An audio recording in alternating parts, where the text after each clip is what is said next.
taboy. Hindi na ako nag-video galing sa bahay. Dumiretso na ako rito. Nandito tayo ngayon sa Ann's Clinic Pet Market. At ayan yung mga ipababaksin natin.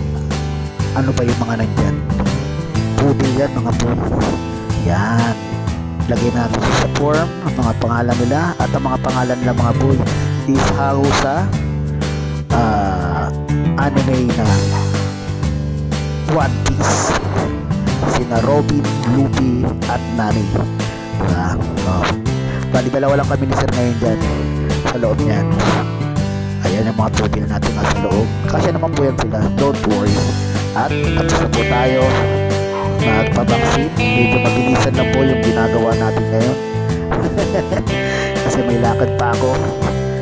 At kailangan natin magpabaksin sila para safe na agad sila pag dinala natin sa bahay. Yan po ang Ann's Clinic. Sila ayan sila Robin. Ayun, ito na tayo ngayon. Siyempre, papakita ko sa inyo yung mga vaccine nila. Bakit kaya ako naka-love sticker?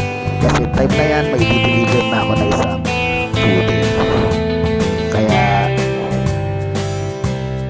kailangan kong magawa ng vlog para may pakita na talaga yung pinabaksin natin yung tatlong poodle natin. February 14. Yan, si Nami. Yan, siyempre attach natin yan sa kanyang vaccine card at the back. Okay, mga boy. Then next natin si anong pangalan nito? Yun, si Robin. Yun, diba? Mahilig tayo sa anime lalo na yung One Piece na yan.